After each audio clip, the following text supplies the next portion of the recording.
أعوذ بالله من الشيطان الرجيم بسم الله الرحمن الرحيم يا أيها الذين آمنوا لا تقدموا بين يدي الله ورسوله واتقوا الله إن الله سميع عليم يا أيها الذين آمنوا لا ترفعوا أصواتكم فوق صوت النبي ولا تجهروا له بالقول كجهر بعضكم لبعض أن تحبط أعمالكم وأنتم لا تشعرون إن الذين يغضون أصواتهم عند رسول الله أولئك الذين امتحن الله قلوبهم للتقوى لهم مغفرة وأجر عظيم إن الذين ينادونك من وراء الحجرات أكثرهم لا يعقلون ولو أنهم صبروا حتى تخرج إليهم لكان خيرا لهم والله غفور رحيم۔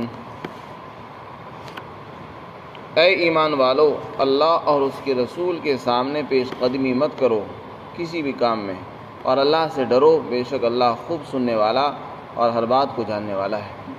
اے ایمان والو، اپنی آوازوں کو نبی کی آواز سے اونچا مت کرو، اور نہ ہی نبی سے اس طرح کھل کر بات کرو جیسے تم آپس میں ایک دوسرے سے بات کرتے ہو، یعنی زور سے چلا کر بات مت کرو، کہیں ایسا نہ ہو کہ تمہارے اعمال حبط و ضائع ہو جائیں اور تم کو خبر بھی نہ ہو۔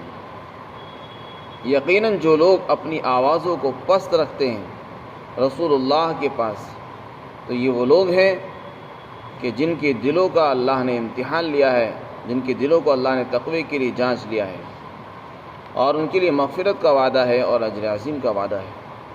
اور جو لوگ آپ کو حجرات کے باہر سے آواز دیتے ہیں، ان میں سے اکثر لوگ عقل نہیں رکھتے، اور اگر وہ صبر کرتے یہاں تک کہ تم ان کے پاس تشریف لاتے تو یہ ان کے حق میں بہتر ہوتا، اور اللہ بہت بڑا بخشنے والا ہے، بے حد مہربان ہے۔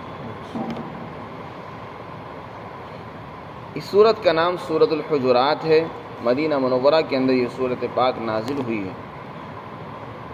اس سورت کے اندر اللہ تعالیٰ نے انسان کی اصلاح نفس سے متعلق بہت سے احکامات اور آداب ارشاد فرمائے ہیں۔ خاص طور سے اصلاح معاشرہ کے متعلق بہت ہی اہم ضروری باتیں اور آداب اللہ تعالیٰ نے یہاں پر ذکر فرمائے۔ حجرات جمع ہے حجرہ کی۔ حجرہ کہتے ہیں چار دیواری سے گھرے ہوئے مکان کو، وہ مکان جو چار دیواری سے گھرا ہوا ہوتا ہے، جس کے اندر کچھ حصہ صحن کا ہوتا ہے، کچھ حصہ چھت اور مسقف بھی ہوتا ہے۔ رسول اللہ صلی اللہ علیہ وسلم کی ازواج مطہرات کے جو حجرات تھے وہ قبلے کی جانب دیوار میں تھے۔ جدھر اس وقت قبلہ ہے تو قبلے کی جانب جو قبلی جدار ہے اس جانب تمام ازواج مطہرات کے کمرے تھے، اور وہ انہی میں رہا کرتی تھی۔ آپ صلی اللہ علیہ وسلم وہاں آرام فرماتے، تشریف لے جاتے تھے۔ اس وقت وہ حجرات پکے نہیں تھے، بلکہ کھجور کی ٹہنیوں کے اور ان کی شاخوں کے بنے ہوئے تھے، اوپر سے ڈھکے ہوئے بھی نہیں تھے، اور ان کے دروازوں پر اون کے اور اسی طرح کپڑوں کے جو ہے وہ پردے پڑے رہتے تھے۔ اس صورت پاک کے اندر جو آیتیں شروع میں ذکر کی گئی ہیں، ان کے شان نزول کے اندر بہت سے قصے اور واقعات حضرات مفسرین نے نقل فرمائے ہیں۔ ان میں سے ایک واقعہ یہ بھی ہے کہ عرب کا ایک قبیلہ ہے جس کا نام بنو تمیم ہے۔ وہ دیہات کے رہنے والے تھے۔ وہ لوگ آپ کے پاس دوپہر کے وقت میں آئے، جس وقت آپ آرام فرما رہے تھے۔ ویسے آپ کے پاس لوگ دور دراز سے آتے رہتے تھے، اور آنے والوں کو چونکہ آداب کا علم نہیں ہوتا، جس کے پاس جا رہے ہیں اس کا ادب، اس کے وقت کا اس کو علم نہیں ہوتا تھا، اس لیے بے وقت لوگ پہنچ جایا کرتے تھے، اور پھر باہر سے ہی آوازیں دیا کرتے تھے، اور ایسے انداز سے بالکل جو مناسب بھی نہیں ہوتا، جس سے بے ادبی ظاہر ہوتی ہے۔ مثلا کہتے تھے کہ محمد باہر نکل کر آؤ، تو نبی سے اس طرح انداز سے گفتگو کرنا یہ ان کی شان کے مناسب نہیں تھا۔ اولاً تو جب ہم کسی کے پاس جائیں تو اس کے اوقات کا ہمیں بہت لحاظ کرنا چاہیے کہ ہم کس کے پاس جا رہے ہیں، کب جا رہے ہیں، اس کے ملنے کا کیا وقت ہے۔ کب اس کے لیے اس سے ملنا مناسب ہوتا ہے اور کب نہیں ہوتا۔ بے وقت جانا یہ بھی انسان کو تکلیف پہنچانا ہے اور اس کو مصیبت میں ڈالنا ہے، اور کسی مسلمان کو تکلیف پہنچانا یہ حرام اور ناجائز ہے۔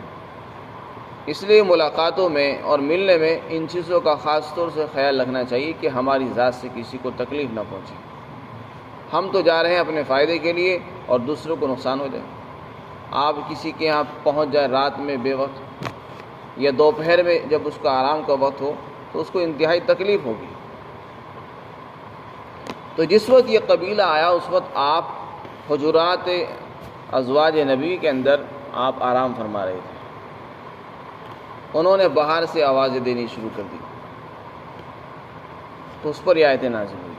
ان کو ادب سکھایا گیا کہ دیکھو اس طریقے سے بات مت کرو، نہ اس طریقے سے آوازیں دو، بلکہ انتظار کرو۔ کیا کرو؟ انتظار کرو، جب آپ خود تشریف لائیں اس کے بعد پھر ملاقات کرو اور اپنی بات پیش کرو۔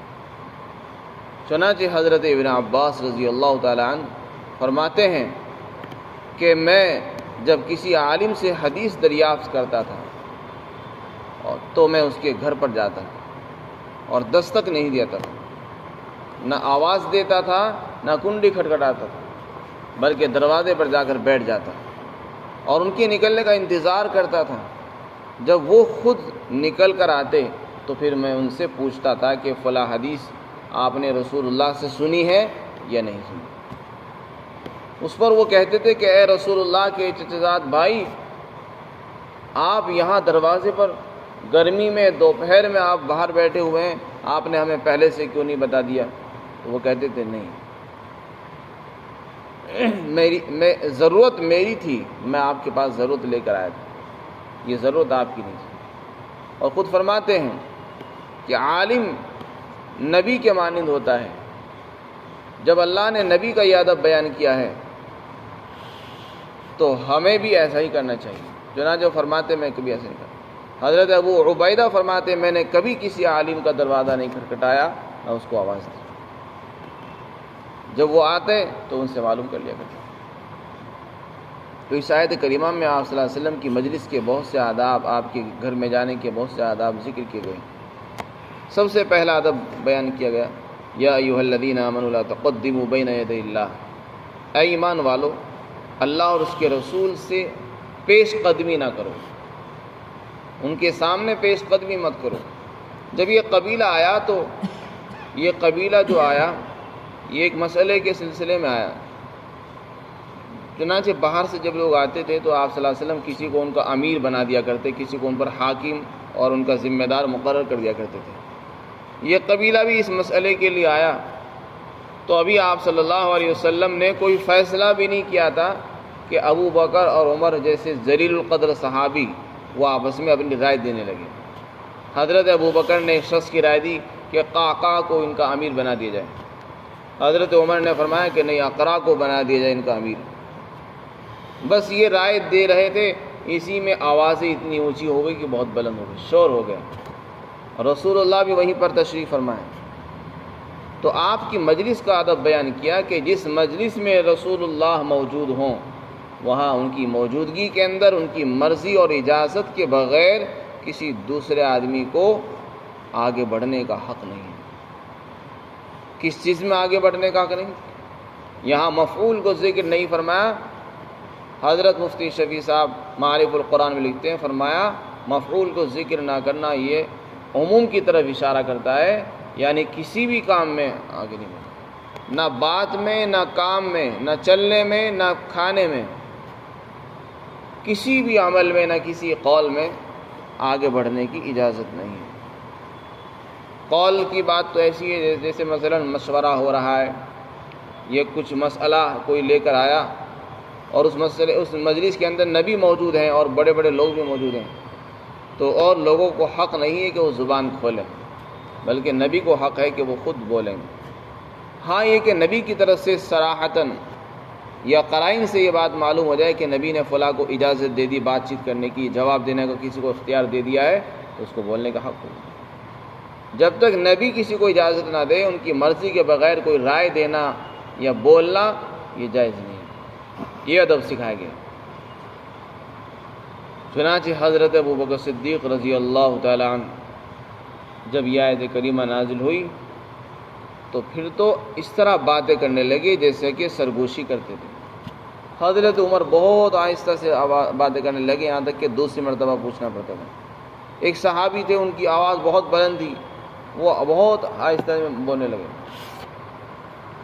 تو یہ جو ادب بیان کیا گیا یہ آپ صلی اللہ علیہ وسلم کا ہے، لا تقدموا بین یدی اللہ۔ اسی طرح فرمایا علماء نے کہ چلنے میں بھی، کہ نبی اگر راستے میں تشریف فرما چل رہے ہوں تو آپ کے آگے آگے چلنا یہ بے ادبی ہے۔ اگر چلنا ہو تو دائیں طرف یا بائیں طرف چلیں گے، یہ ہی اسوہ حسنہ ہے، یہ سنت نبوی ہے چلنے میں۔ اسی طرح کسی مجلس میں، کھانا کی مجلس ہو تو اس میں پہلے آگے بڑھنا اور شروعات پہلے کر دینا، نبی سے پہلے کسی کام کو شروع کرنا، یہ بھی بے ادبی ہے۔ تو کھانے میں، چلنے میں، بولنے میں، کسی بھی کام میں، رائے دینے میں نبی سے آگے بڑھنے کا حق نہیں ہے۔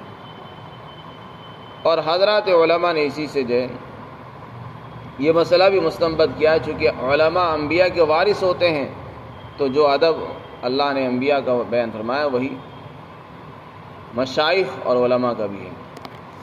فرمایا واتقوا اللہ، اور اللہ سے ڈرو، بے شک اللہ ہر بات کو سننے والا ہے اور ہر چیز کو جاننے والا ہے۔ دوسرا ادب یہ بیان فرمایا کہ دیکھو جب مجلس نبوی کے اندر موجود ہو تو وہاں اپنی آوازیں نبی کی آواز سے اتنی اونچی مت کرو کہ نبی کی آواز دب کر رہ جائے اور تمہاری آوازوں کے اندر شور اور ہنگامہ کھڑا ہو جائے۔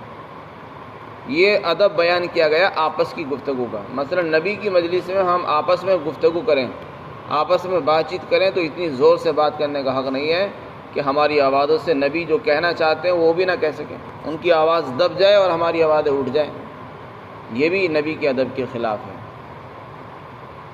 لا ترفعوا اصواتکم، کہ نبی کی آواز سے اونچی اپنی آواز مت کرو۔ یہ زندگی کے اندر آپ کا ادب تھا۔ حضرات علماء فرماتے ہیں کہ آپ کی وفات کے بعد بھی یہی ادب ہے۔ آپ دنیا سے جا چکے ہیں، لیکن اب اگر کوئی آدمی روضہ رسول پر حاضری دے اور وہاں پر صلاۃ و سلام پیش کرے تو وہاں بھی اتنی زور سے بلند آواز سے نہ پیش کرے کہ جس سے اس کی آواز بہت اونچی ہو جائے، ہلکی آواز سے پیش کرے، نرم آواز سے پیش کرے۔ اسی طریقے سے جب رسول اللہ کوئی بات کرتے ہیں تو ان کی بات کے سامنے اپنی آوازوں کو اونچا کرنا یہ منع ہے۔ تو رسول اللہ تشریف لے جا چکے ہیں، آپ نے جو حدیثیں ہم تک پہنچائی ہیں وہ بھی آپ ہی کی زبان سے نکلے ہوئے کلمات ہیں۔ جب آپ کی زبان سے نکلے ہوئے کلمات کے سامنے اپنی آواز کو اونچا کرنا منع ہے، تو اگر کسی مجلس میں حدیث پڑھی جا رہی ہو، احادیث کو سنایا جا رہا ہو، پڑھایا جا رہا ہو، تو حدیث کی مجلس میں بھی یہی ادب ہے کہ اور لوگ اس کے اندر اپنی آوازیں اونچی نہ کریں بلکہ خاموش رہیں۔ یہ حدیث کا ادب اور احترام ہے۔ تو رسول اللہ کی تعظیم اور تکریم یہ ہے کہ ہم صرف اس بنیاد پر کہ رسول اللہ کا کلام پڑھا جا رہا ہے، نبی کی حدیثیں پڑھی جا رہی ہیں، خاموش ہو جائے، تواضع اختیار کرے، سکونت اطمینان اپنے اوپر لازم پکڑ لیں۔ ہو سکتا ہے اللہ تعالیٰ اسی کی برکت سے ہم سب کو قبول کریں۔ پھر تیسرا ادب بیان کیا، اس سے پہلا جو ادب بیان کیا وہ تو یہ تھا کہ نبی بھی بات کر رہے ہیں اور ہم آپس میں بات کریں تو ہماری آوازیں اونچی ہو جائیں، آپس میں بات کریں۔ تیسرا ادب یہ ہے کہ اگر ہمیں نبی سے بھی بات کرنی ہو تو اونچی آواز میں بات کرنے کا حق نہیں۔ اس طرح کھل کر بات نہیں کرنا جیسے ہم آپس میں ایک دوسرے سے بے تکلفی کے ساتھ بولتے ہیں، تو نبی سے اس طرح بات کرنے کا اختیار نہیں ہے۔ فرمایا نہیں، نبی سے بہت نرمی سے، تواضع سے، آہستگی کے ساتھ پست آواز میں بات کرنی ہے۔ چنانچہ حضرت ابوبکر نے تو قسم کھا لی تھی، اور جب بات کرتے تو اس طرح کرتے تھے جیسے کہ آپس میں کانوں میں سرگوشیاں کر رہے ہیں، کہ دوسرے کو پتہ ہی نہیں چلتا تھا کیا بات کر رہے ہیں۔ تو یہ نبی کے مجلس کا ادب ہے۔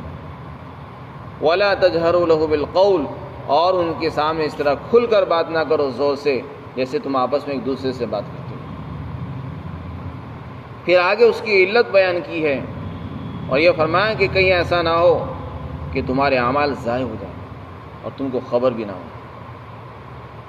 اب سوال یہ ہے کہ یہاں پر فرمائیں کہ اگر زور سے بات کرو گے اور اپنی آوازوں کو اونچا کرو گے یا ان سے پیش قدمی کرو گے، اس سے نبی کو تکلیف ہوگی اور تمہارے اعمال ضائع ہوئیں گے۔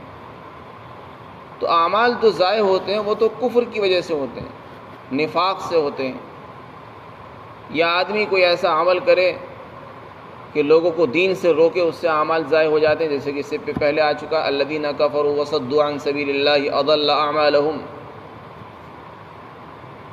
تو یہاں بغیر کسی کفر کے عمل کیسے ضائع ہو رہا ہے؟ کسی آدمی نے نیک عمل کیا جب تک کہ وہ خود کفر نہ کرے جب اس وقت تک اس کے عمل ضائع نہیں۔ جیسے کہ ایمان جب تک کہ انسان خود نہ لائے اس وقت تک مومن اس کا ایمان معتبر نہیں۔ تو اس کا جواب حضرت تھانوی نے دیا ہے کہ جب انسان اس طرح کی بے ادبی کرے گا، نبی کی مجلس کے اندر زور سے بولے گا، اپنی آوازوں کو اونچا کرے گا، پیش قدمی کرے گا، اس سے نبی کو تکلیف ہوگی، اور جب نبی کو تکلیف ہوگی تو یہ نبی کی تکلیف یہ سبب بن جائے گی انسان کے محروم ہونے کا اور کفر تک پہنچنے کا۔ اس لیے کہ بہت سے گناہ ایسے ہیں لکھے ہیں کہ انسان کو خبر بھی نہیں ہوتی، ان گناہوں کی نحوست اتنی بری ہوتی ہے کہ اس کی وجہ سے انسان کی توفیق سلب کر لی جاتی ہے۔ اس نے گناہ کیا، گناہ کے بعد اگر توبہ کر لے تو وہ معاف ہو جاتا ہے، لیکن بعض گناہ ایسے ہوتے ہیں کہ انسان گناہ کرتا ہے، اس کے بعد توبہ کی توفیق بھی نہیں ہوتی، نیک اعمال کی بھی توفیق نہیں ہوتی، اور جب اعمال نیک توبہ کی توفیق نہیں ہوگی تو پھر وہ گناہ انسان کو کفر کی حد تک پہنچا دے گا، اور جب وہ کفر کی حد کو پہنچے گا تو خود بخود اس کی نیک اعمال ضائع ہو جائیں گے۔ تو یہ گستاخی، نبی کی شان میں بے ادبی، یہ سبب اور ذریعہ بن جائے گا انسان کے اعمال کے ضائع و برباد ہونے کا۔ اس لیے اپنے کسی بھی عمل کو ہلکا مت سمجھو۔ اگر ہم نبی کی مجلس میں بیٹھے ہیں، احادیث کی مجلس ہو رہی ہے، اس میں بلند آواز سے نہیں بولنا چاہیے۔